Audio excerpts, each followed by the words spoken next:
तेरे कहने से। लूका अध्याय 5 पद संख्या 1 से 11। शमौन ने उसको उत्तर दिया, हे स्वामी, हमने सारी रात मेहनत की और कुछ ना पकड़ा, तो भी तेरे कहने से जाल डालूंगा। पद संख्या 5।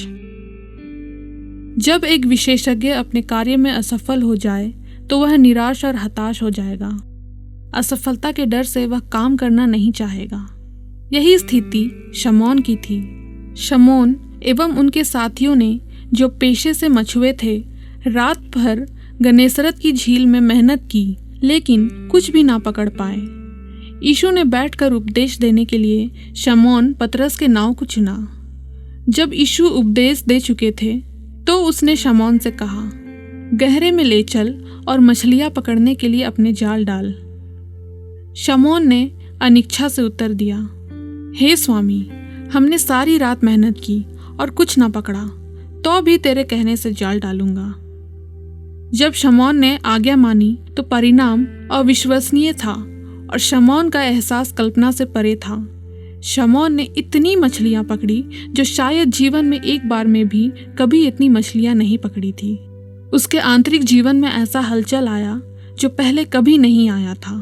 शमौन ने कहा, हे प्रभु, मेरे पास से जा, क्योंकि मैं पापी मनुष्य हूँ। शमौन को स्पष्ट रूप से दो बातें समझ आई कि यीशु प्रभु है, स्वामी है, संसार का अधिकारी है और स्वयं वह एक पापी मनुष्य है जिसको प्रभु यीशु से क्षमा और नया जीवन की आवश्यकता है।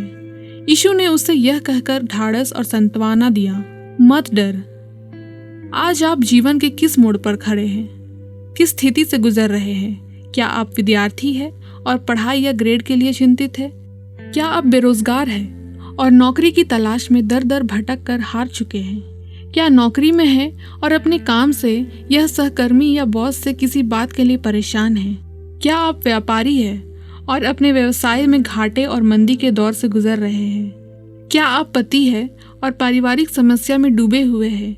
या क्या आप पत्नी हैं और पारिवारिक कलह और समस्याओं से तंग आ चुकी हैं? आप यीशु के पास आएं और पहचानें कि वह कौन है और आपके लिए क्या कर सकते हैं, और उसकी आज्ञा मानें। अपने आप को भी पहचानें और अपनी आंतरिक जीवन की आवश्यकता को जानें।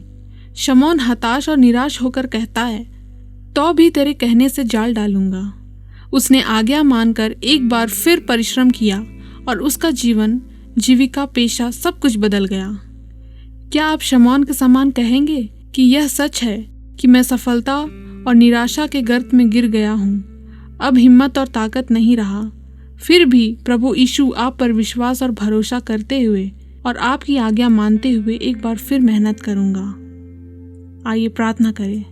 हे प्रभु, फिर से मेहनत करने के लिए मुझे साहस और शक्ति दे।